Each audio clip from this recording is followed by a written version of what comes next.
So my name is Rochelle Strauss. I'm an environmental educator in Toronto, Canada.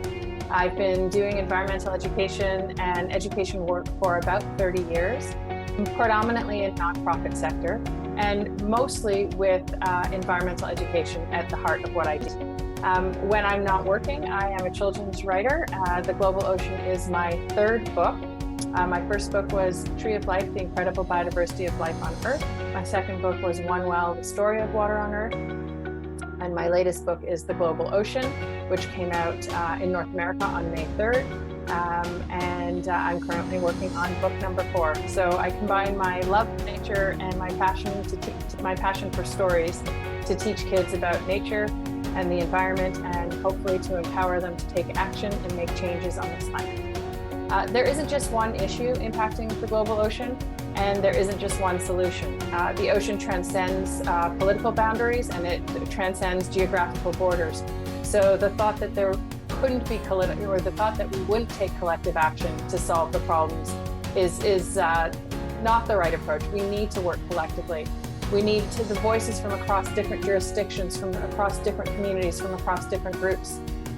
We need countries and government makers and policymakers to come together and drive changes to protect the ocean, but not just the countries and the governments and the policymakers. We need to engage Indigenous communities. We need to engage researchers and scientists. We need multiple voices and multiple perspectives to handle these multiple issues that are affecting the ocean. We also need innovators and problem solvers. We need people to think outside of the box, to look for uncommon solutions to some of these difficult challenges we're facing. We need environmental groups and advocacy groups to keep us in check and to champion for the ocean and make decision makers accountable.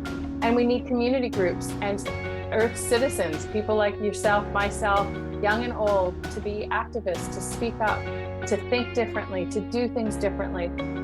It's only together that we can cause all these ripples of change. And with each of us working together collectively towards a common goal, which is the protection of the ocean, these ripples of action that all of us are taking will create the wave of change that we need to protect the global ocean. As a children's author, I think that books have a tremendous opportunity to teach youth about a variety of topics. In my case, it's the environment, and with this book specifically, it's about the global ocean.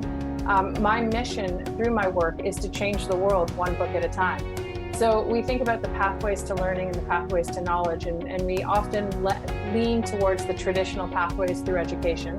But there's so many opportunities through non-formal and informal education to teach about nature, about the environment, about the issues facing the global ocean. And my pathway, of course, is through stories. For me, the ocean is filled with stories. There's just so many stories to tell, so much wonder to create, to inspire.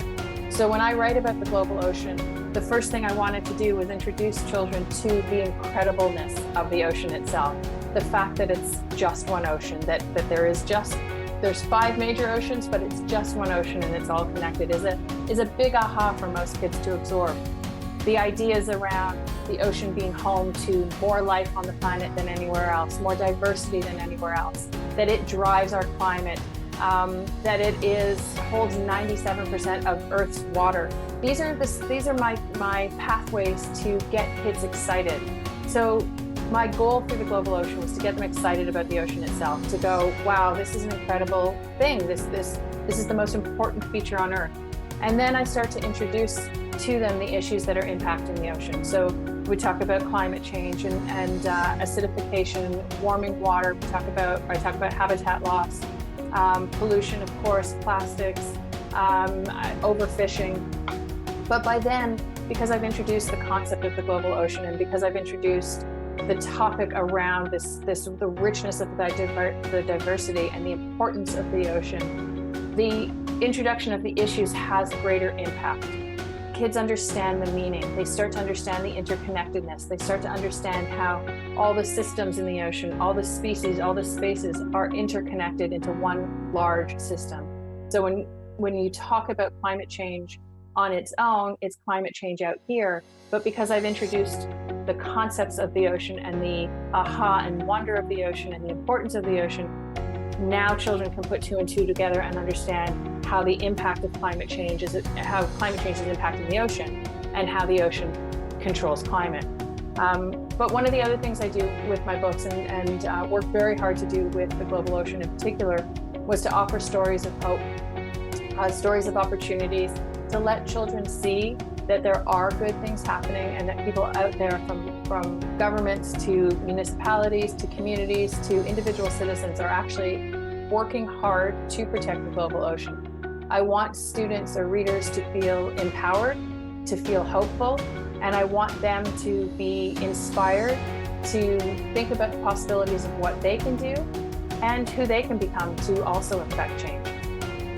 For me, the biggest challenge in writing this book was finding the balance between telling the story and the narrative, which is really big and can be somewhat depressing and scary and overwhelming, especially for young readers. So finding the balance between that and the stories of hope. And for me, it's I don't want to leave children or readers feeling depressed, feeling overwhelmed. I want to leave them feeling hopeful. It's important for me that they understand the issues, absolutely, but at the end of the day, I want them to feel empowered.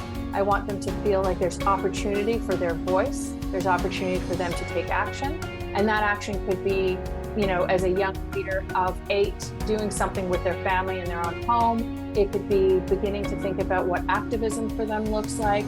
It could even be starting to think about what their careers might look like. Could they, start to think about, I want to be in a green career, or I want to work in the blue economy, I want to work in a job that's going to help protect the planet, protect the global ocean.